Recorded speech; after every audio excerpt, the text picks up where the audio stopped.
Bonjour à tous et à toutes et bienvenue dans cette nouvelle vidéo. Moi c'est Tessia, j'ai 19 ans et sur cette chaîne on parle d'écriture, de romans, de mes lectures, de louanges, de ma marche avec Dieu et de plein d'autres choses. Aujourd'hui on se retrouve pour une vidéo sur les livres. Cette année je me suis donné pour objectif de lire à peu près 25 livres pour cette année. Et du coup je me suis dit que ce serait cool de vous parler des livres que j'aimerais lire, de pourquoi j'aimerais les lire, etc. Dearest Father, closest friend, most beautiful, most... Donc pour commencer, je me suis dit cette année que j'allais essayer de lire plus de livres que l'année dernière parce que déjà je suis pas une grande liseuse, enfin je lis beaucoup mais je suis pas comme les personnes qui lisent par exemple 20 livres par mois etc. et qui lisent 300 livres l'année. Moi je lis lentement et parfois je peux lire un livre pendant genre 2 mois etc. Et cette année je me suis dit, parce que je suis un peu dans une panne de lecture, donc je me suis dit cette année que j'allais me donner un objectif de lire plus, surtout que cette année j'aimerais bien être moins sur mon téléphone, sur les réseaux sociaux etc. et plus avoir des hobbies et plus nourrir mes hobbies etc. Donc je me suis dit que j'allais plus lire, j'allais plus faire du crochet, j'allais plus écrire, faire plein de trucs au lieu d'être tout le temps sur mon téléphone. Donc, comme j'ai commencé à lire très jeune, je lis depuis un peu toujours, genre j'allais à la bibliothèque avec ma soeur et on prenait les livres Cabane Magique, etc., Tom Tom et Nana, j'ai toujours beaucoup lu, sauf que ces derniers temps, bah, comme je l'ai dit, je suis un peu dans une panne de lecture. Moi, mon genre de prédilection, c'est plus la fantasy, sauf que ces derniers mois, en 2024, j'ai beaucoup lu de la romance. Parce qu'au début, j'aimais pas du tout ça. Enfin, j'aime bien dans la fantasy qu'il y a quand même de la romance, mais genre, j'aimais pas les livres genre que de la romance. Et l'année passée, du coup, j'en ai lu un, et je me suis dit, non, en fait, c'est trop bien les romances. Et du coup, j'ai commencé à en lire plein, etc. Et vraiment, c'est un genre que j'aime beaucoup, beaucoup. Et du coup, j'ai délaissé la fantasy. J'ai lu plus que de la romance. Et du coup, un de mes objectifs cette année, c'est de balancer, de lire de la fantasy et de la romance. Donc, dans les livres que je vais vous présenter aujourd'hui, on a des livres qui sont chrétiens et des livres qui sont genre des fictions normales, qui sont pas chrétiennes. Et ce que je voulais aussi comme autre challenge, c'est de terminer ma palle. Parce que je suis une personne qui aime trop acheter des livres. À chaque fois que je vais dans une librairie, je ressors avec genre 2-3 livres, etc. J'aime trop acheter des livres, alors que en fait c'est pour décorer ma bibliothèque parce que je vais pas les lire directement ou je vais en commencer. Quand je viens de l'acheter, je vais commencer, je vais lire un peu un ou deux chapitres et après je vais arrêter, je vais lire d'autres livres, etc. Et je me mets pas beaucoup de temps de lecture, donc c'est pour ça que j'ai pas le temps de terminer des romans, de terminer beaucoup de romans. Et du coup, c'est un de mes challenges cette année, de me mettre plus de temps de lecture, pour plus lire, pour terminer des romans, et pas commencer un roman et pas le terminer. Je commence un roman, je le termine, et puis je passe à un autre roman. Donc je vais vous présenter déjà les livres de ma palle, parce qu'il y en a pas mal.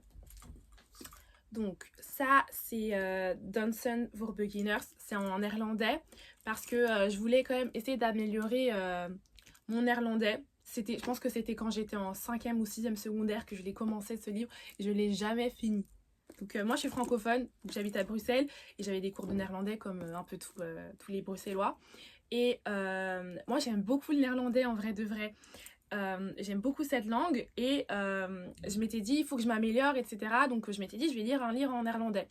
Sauf que je l'ai jamais fini. Je sais plus c'est comment en français ni en anglais, mais c'est un livre qui est connu dans le BookTok. Et du coup, il me reste, j'avais quand même avancé, hein. Il me reste ça à lire. Donc en vrai, ça va. Donc il faut que je le termine. C'est un de mes objectifs. En plus, l'histoire a été vraiment super bien. En plus, protagoniste noire, donc on aime trop.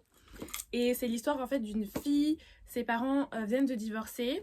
Et elle a elle a surpris son père en train de tromper sa mère. Et du coup, elle veut plus lui parler et elle croit plus en l'amour, etc. Et elle va s'inscrire à un cours de danse ou recevoir un livre sur un cours de danse. Et ça va la mener à avoir un sorte de pouvoir qui lui permet de voir l'avenir des couples. Et du coup, voilà, c'est ça l'histoire. Et vraiment, il est super bien, mais je dois le terminer. Ensuite, on a ce livre. Je sais pas du tout de quoi il parle. C'est sûrement une romance sportive sur le football, je pense. On me l'a offert pour mon anniversaire, mais je l'ai jamais commencé parce que c'était à mon era où j'aimais pas les romances, donc je l'ai même pas commencé, genre j'ai rien lu du tout. Et du coup, il faut que je le lise pour terminer ma palle.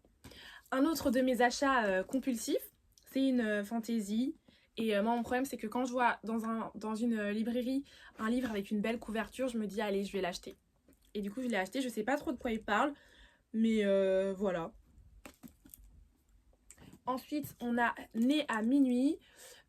C'est un roman qui parle de vampires, je pense. J'aime beaucoup les romans qui parlent de vampires et de loups-garous. C'est un peu mon péché mignon, genre les séries vampires, loups-garous, etc. J'aime trop. Et je pense que c'est l'histoire, si je me rappelle bien, d'une fille qui découvre qu'elle est soit un loup-garou ou un vampire, etc. Et elle part en camp de vacances avec des... Enfin, je sais plus trop bien l'histoire, mais voilà, ça parle de loup-garou, de... Elle se rend compte à un moment donné qu'elle fait partie, enfin que les loups-garous, tout ça existe. Et voilà. Ensuite, ça, c'était un de mes premiers coups de cœur quand j'ai commencé à reprendre goût à la lecture. Quand j'ai laissé les Tom Tom et Nana, etc. C'est L'Antidote mortel de Cassandre Lambert. Et je l'ai fini, celui-là. Et en fait, il faut que je lise le tome 2 parce que j'ai jamais lu le tome 2. En fait, je voulais le prendre à ma bibliothèque, mais il avait déjà été emprunté, je pense. Et du coup, bah, je l'ai jamais continué. Et du coup, je me dis qu'il faut que je termine les tomes 1 que j'ai lus et que je termine les séries que je lis. Donc, que je dois lire le tome 2 et le tome 3. Donc voilà pour ça. Donc ça, c'est toute ma palle. Donc maintenant, je vais vous lire la liste des livres que je dois lire en 2025. Sachant qu'un autre objectif que je me suis mis, c'est de lire des livres en anglais et en néerlandais. Donc pas que des livres en français, même si c'est ma langue maternelle, donc c'est celle que je comprends le mieux. J'ai envie de m'améliorer en néerlandais et en anglais. L'anglais, je comprends bien, je lis plein de livres en anglais de base. Et je me dis que j'ai envie de continuer, etc. pour améliorer mon anglais, connaître plus de vocabulaire, etc. Et moi, je suis une personne qui aime bien apprendre les langues. Donc en ce moment, j'apprends l'italien à l'école. Et du coup, je suis toujours dans mon apprentissage de l'anglais. Et j'ai envie de m'améliorer en néerlandais, de vraiment bilingue. Et je me dis que je veux pas me mettre trop d'objectifs et étudier trop de langues à la fois. Donc ce que je vais faire, c'est que je vais juste sur le côté lire des livres en néerlandais. Donc je vais pas faire beaucoup d'efforts. Et je vais plus me concentrer sur l'italien et l'anglais. Parce que j'ai des oraux à la fin de l'année. Donc je pense que je vais plus me concentrer sur ça. Et le néerlandais, peut-être l'année prochaine, je m'y mettrai un peu plus. Donc voilà. Le premier livre, enfin, c'est pas vraiment un ordre, mais j'ai fait une liste un peu de tous les livres. Et le premier livre dans ma liste, c'est The Whisper of the Wind. C'est une fantaisie chrétienne, donc c'est un roman chrétien. Je l'ai trouvé sur Instagram. Donc le résumé, je me rappelle plus très bien, mais je pense que c'est une fille dont le père est accusé de trahison. Et elle va devoir payer la dette de son père pour qu'il puisse sortir de prison. Et ça commence comme ça. Donc je verrai bien. Et j'ai envie de voir si c'est vraiment une romance chrétienne. Parce que parfois, parce que ça peut être une clean romance. Donc une romance dans laquelle il n'y a pas de gros mots ou de scènes explicites. Donc du smut, etc. Mais il n'y a pas vraiment de message chrétien. Et l'année passée, j'ai lu beaucoup de livres où c'était genre dit que c'était une romance chrétienne. Mais il n'y avait pas vraiment de message chrétien à l'intérieur. Peut-être que c'était juste l'auteur qui est chrétien, l'autrice qui est chrétienne, et du coup, elle caractérise son livre, ou il caractérise son livre de chrétien, mais c'était pas vraiment un roman chrétien. Donc c'est mon premier livre. Ensuite, je dois lire The Game She Hates et The Class She Skips. Ces deux livres, je les ai déjà lus, c'est de la même autrice. Donc le premier tome, c'est sur un groupe d'amis. Le premier tome, c'est sur je sais plus comment elle s'appelle, mais c'est sur une des amies, et le deuxième c'est sur l'autre amie, et j'ai trop aimé. C'est deux romans chrétiens. Le premier, c'est une romance un peu sportive parce que le protagoniste, il joue du hockey, mais genre au niveau, etc. Et elle est psy, je pense, et du coup elle va l'aider pour ses problèmes de colère, etc. Et elle veut pas, elle a trop été blessée par les garçons, parce que dans le sens où elle veut pas se mettre avec quelqu'un qui est pas chrétien parce que c'est vraiment une chrétienne et tout, mais qu'elle a trop souvent dans son passé, elle s'est trop souvent laissée distraire par les garçons qui lui faisaient croire que ils étaient aussi chrétiens, mais c'était seulement pour se rapprocher d'elle. Donc elle est hyper fermée, elle a peur de retomber, elle veut attendre la bonne personne, genre l'homme de Dieu, et du coup elle se rend pas compte que il est là, Zane est là, etc. Le deuxième, c'est sur une fille qui a perdu, leur amie qui a perdu sa mère quand elle était jeune, et du coup elle est très pas enfantine, mais elle essaie de garder cette part d'elle quand elle était avec sa maman. Du coup elle avait 10 ans, donc elle aime tout ce qui est rose, les bijoux avec des animaux, etc. et souvent ça lui a été reproché dans sa vie. Et elle est à l'université et elle doit terminer son degré. Et un de ses profs, enfin c'est pas son vrai prof, mais c'est un remplaçant, genre un assistant, qui va être là pendant quelques semaines. Et c'est un cours qu'elle va pas, donc de class she skips. À chaque fois, elle va pas à ce cours-là. Et du coup, il lui envoie un mail pour lui donner envie de venir à son cours, etc. Et en fait, ils se sont rencontrés avant. Enfin, c'est un peu compliqué. Ils se sont rencontrés avant, donc il reste son prof pendant un petit laps de temps. Et du coup, lui, justement, il veut absolument pas qu'il se passe quelque chose avec son élève, même s'ils ont le même âge. Elle a 24, il a 26, quelque chose comme ça. Voilà, c'est tous les deux des chrétiens, etc. Donc ça, c'était génial. J'ai mis 4 étoiles parce que c'était vraiment bien. Ensuite, je dois lire The Love Dare. C'est, vous voyez un peu le genre d'histoire où il y a... C'est une fille qui... bah, elle sait qu'elle plaît, etc. Et qu'elle n'a pas besoin de faire beaucoup d'efforts pour avoir un garçon. Et ses amis lui donnent comment on dit ça, comme gage de séduire ce garçon-là. Donc c'est ça l'histoire. Voilà. Ensuite, je dois lire The Vampire Plus One. Je vous ai dit, j'aime beaucoup les histoires avec les vampires. Et il me reste, je l'ai déjà commencé parce qu'on est en mars du coup. Il me reste 2 pages. Je suis vraiment là. Et c'était génial, j'ai trop aimé. Donc c'est un fake dating. Elle sait pas que c'est un vampire et elle a besoin de quelqu'un pour l'accompagner au mariage de sa cousine Gretchen. Et elle a 34 ans et elle est comptable. Et sa famille lui reproche tout le temps de ne pas avoir de copains, etc. Et on lui reproche de trop travailler, etc. Et du coup, pour prouver à ses parents qu'elle a une vie sociale, elle demande à Reggie de devenir son date juste pour le mariage. Donc voilà. Ensuite, on a l'histoire Sing Me to Sleep, qui est une histoire de sirène. J'aime beaucoup aussi les histoires de sirènes. Je sais plus exactement le résumé, mais voilà, c'est une histoire de sirène. Ensuite, on a The Legend Born. Donc c'est une fille qui se rend compte que les pouvoirs magiques existent, en gros. J'aime beaucoup les fantaisies comme ça. Et en allant dans une école, elle se rend compte qu'il y a une société secrète qui se bat contre le mal, quelque chose comme ça. Voilà.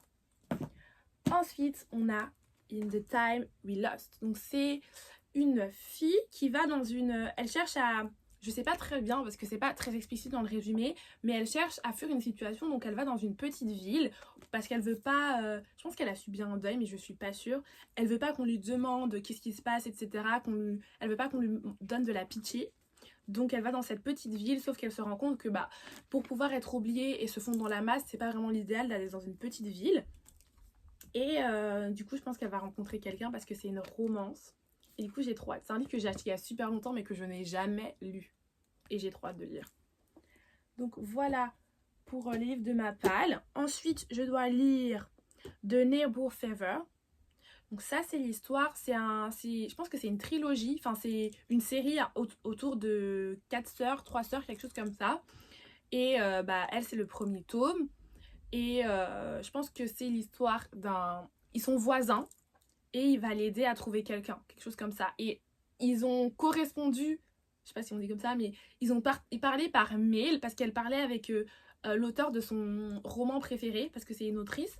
Mais ils savent pas que qu'ils correspondaient avec l'un à l'autre parce que l'auteur, il avait un nom de plume. Donc, entre guillemets, enfin, plus ou moins ça. Ensuite, A Song Below Water, c'est aussi une histoire de sirène. C'est à Portland.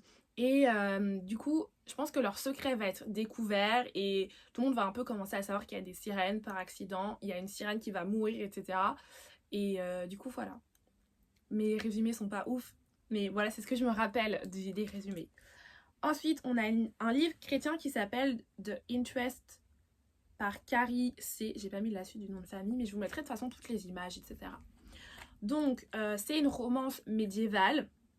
C'est deux souverains, mais qui sont ennemis. Et du coup, je pense que c'est une fantaisie, une fantaisie chrétienne, et j'ai très hâte. What Remains Amid the Flames. C'est une dystopie chrétienne.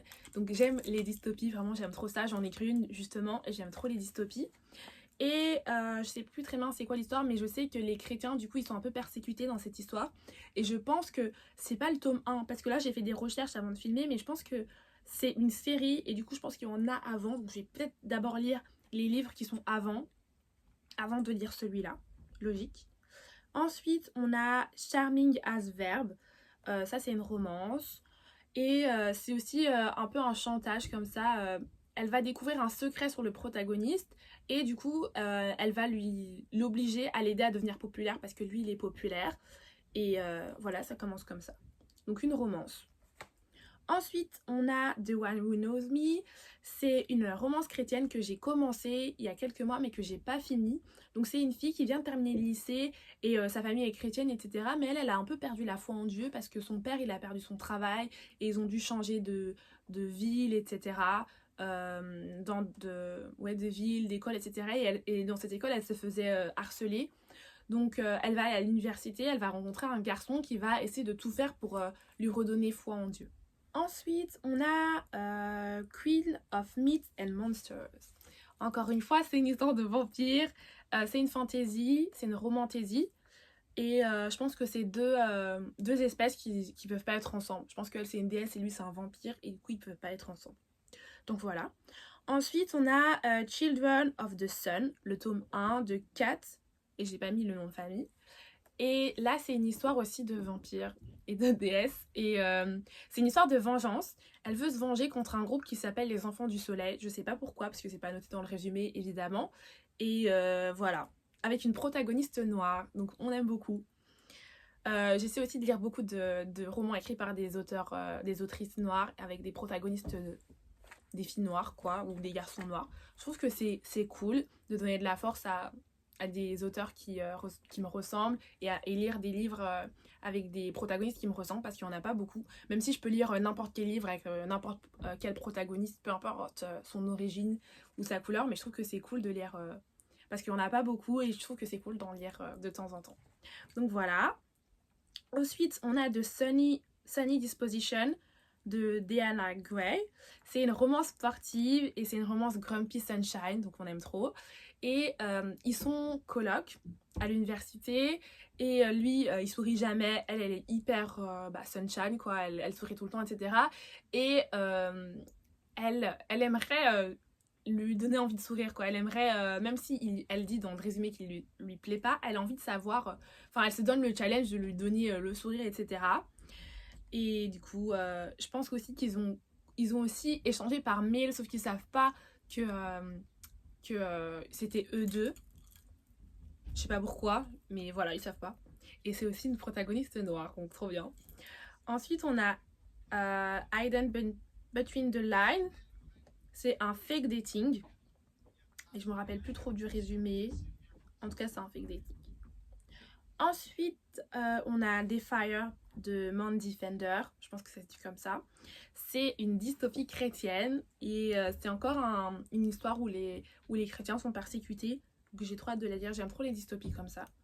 Donc trop bien. Ensuite on a The Christmas Catch. C'est une romance chrétienne de Noël et c'est la trope c'est Second Chance. Donc ils étaient high school sweetheart.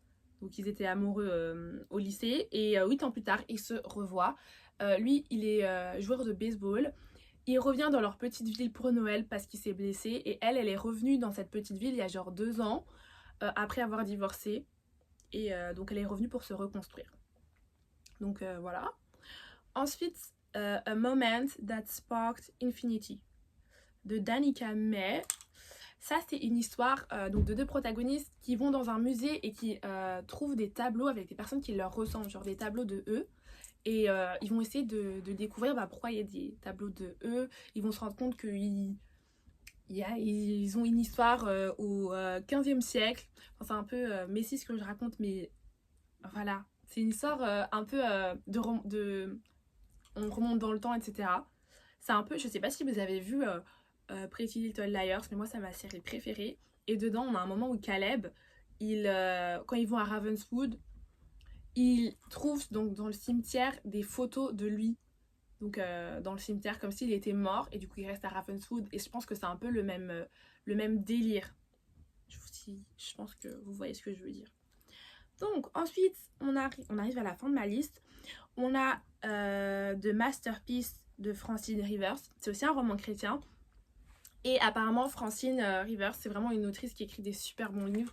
C'est ce que j'ai entendu. Donc, je me suis dit que j'allais tenter d'en lire un. Et là, c'est l'histoire. Donc, c'est Boss et l'assistante. Et lui, il est très secret, très sombre, etc. Et voilà, je pense que la romance, elle commence comme ça. Il est un peu hanté par son passé, etc.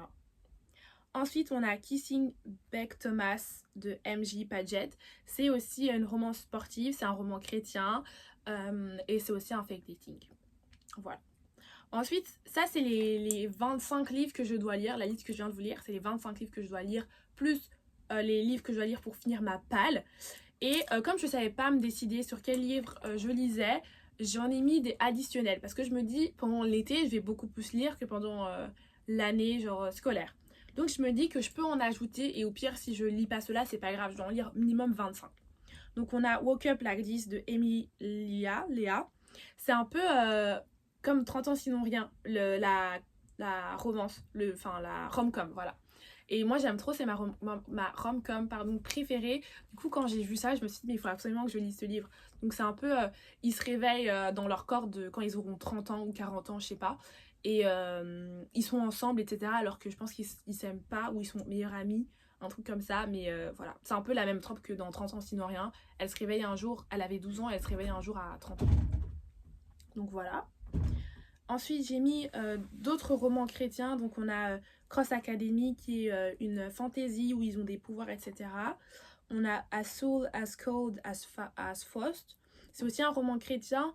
Mais je pense que c'est une allégorie. Il y a une allégorie un peu comme Narnia. Je pense que c'est pas que le thème chrétien, il est un peu genre comment dire, en arrière-plan et qu'il y a une allégorie un peu comme Narnia. Ensuite, Cherished de Kim Cash Tate. Là, je me rappelle plus du résumé, désolé, mais voilà, c'est un roman chrétien. Et Excuse Me While I Ugly Cry. Ça, c'est un roman avec une protagoniste noire, donc écrit par une auteure noire. Et c'est une rom-com, enfin une romance qu'on voit beaucoup passer sur le BookTok et je me suis dit que j'avais trop envie de la lire. Donc il y a aussi I Wanna Be Where You Are. Je mettrai les auteurs aussi, et les photos dans tous les cas. Love Radio, aussi protagoniste noire. You Bet Your Heart, protagoniste noire. Et Reggie and Delilah's Year of Failing. Donc voilà. C'est tout pour ma liste. J'espère que ce type de vidéo vous a plu. Donc moi j'aime bien parler un peu de mes lectures, de ce que je lis, de ce que je veux lire cette année. Je vous ferai des vlogs, sûrement par catégorie. Donc les livres chrétiens, les livres en anglais, les livres en néerlandais. Ouais, je vous ferai sûrement ça. Et du coup, si le livre il est pas en français, je lirai les traductions du coup en anglais parce que généralement les romances chrétiennes, c'est souvent fait par des auteurs indépendantes qui se sont fait auto-publier. Du coup, il n'y a pas de traduction en français, ce que je trouve vachement dommage. Du coup, je serai obligée de le lire en anglais. Et sinon, je choisirai dans ma liste lesquels j'ai envie de lire en néerlandais pour me donner ce petit challenge. Sauf que ce qui me fait peur, c'est que comme Dansen for Beginners, c'est que je commence et que comme c'est en néerlandais, ça me donne plus envie de continuer et que je traîne et tout. Donc normalement, pour terminer, pour pouvoir conclure mon challenge, je suis censée lire 2 livres par mois. J'ai réussi en janvier. Février et mars, c'était vraiment n'importe quoi. J'ai lu 1 livre en février et en mars. Le même livre, genre My Vampire Plus One. Il était génial, vraiment génial, mais je prends pas assez le temps de lire et c'est ça mon problème. Et du coup, comme j'écris en même temps, comme vous savez, j'ai écrit mon roman qui s'appelle Un baiser sous le gui pour Noël. Du coup, je suis plus, comme c'est ma passion numéro 1, je passe plus de temps à faire ça. Je suis tout le temps en train d'écrire, écrire, etc. Et du coup, je prends moins de temps pour lire et pour mes autres hobbies, mais j'ai décidé que c'était terminé. Que maintenant, j'allais me tenir à mon objectif et lire 2 ou 3 livres par mois, ce qui en soi est faisable. Et qu'est-ce que je voulais dire? Ah oui, comme j'ai terminé mon roman, donc j'ai terminé le 4e jet et que je laisse reposer, je me suis dit que je me laissais 2 semaines où je vais lire. Je vais genre vraiment lire. Et après ces 2 semaines, je vais essayer de me pencher sur mes autres projets d'écriture. Comme ça, j'essaie de mettre un peu plus la place à la lecture. Donc voilà, c'est tout pour aujourd'hui. J'espère que, comme je vous l'ai dit, que ça vous a plu. On se retrouve bientôt pour une nouvelle vidéo et soyez bénis!